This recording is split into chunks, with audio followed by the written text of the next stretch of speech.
And the Clippers did something that we haven't seen them do for a long time, Jalen Rose. You know what that is? They had all their players. They had Pat Bev back. They had Paul George back. They played their entire team.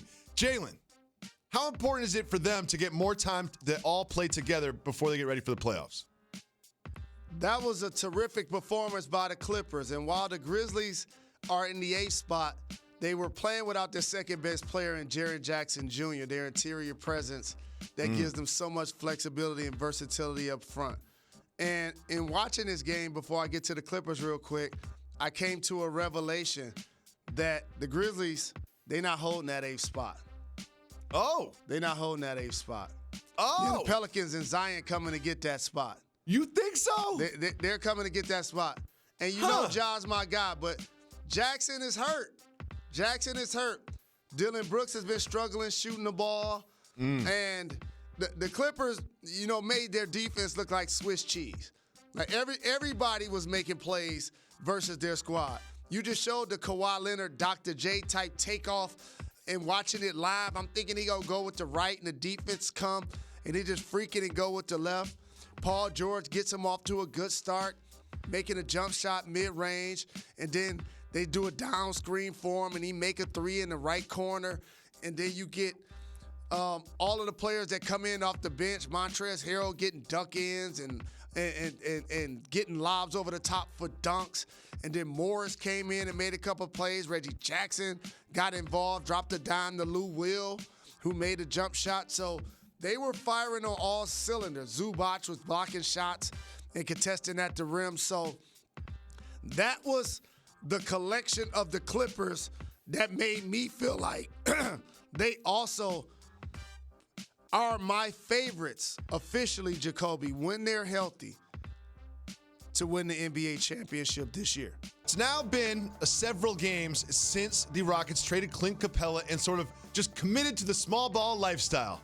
Well, they've won 4 games in a row, all by double digits. Jalen, what do you think about the small ball Rockets' success? I'm not surprised by it. If you know the league and pay attention to the architects, Dale Murray and Mike D'Antoni, they've always been committed to shooting the three and playing fast, and the percentages of balancing those, getting layups and getting to the free throw line. So those lineups have continued to get small over the years that both of those guys helped oversee, whether it was their development league team or the NBA team, because they're as focused on the system and then catering the players to the system versus bringing in players that they feel like don't fit the system, even if they can be tall and be able to make some plays in the game that height just brings you, that being a small player doesn't afford you to do. And it also unlocks spacing for Russell Westbrook, who isn't an efficient three-point shooter.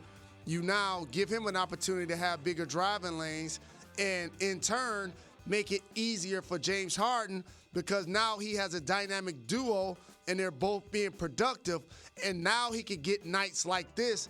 And again, third bad team we're going to talk about versus the Knicks, he's able to shoot over 50% and get you 9 assists. So I looked up James Harden's scoring this year. He's averaging right now 35.3 points a game. 35 points a game is his average. Are we taking his scoring dominance for granted? I think the average fan may, the MVP voters will, but you and I don't. Because the last 2 seasons, I voted for James Harden to be MVP. So I can't say that I underrate his greatness at all. So many times, and you know this as the playground rec league expert that you are, we used to always joke about somebody averaging 35, but a lot of times they might average 20, 24. Like, he's really doing it. Like, he's really averaging 35. Yes. Like, that's MJ all-time great type territory. What's up? Thank you so much for watching ESPN on YouTube. Don't forget to download the ESPN app, and if you want more premium content, which you do, make sure that you subscribe to ESPN+. See you soon.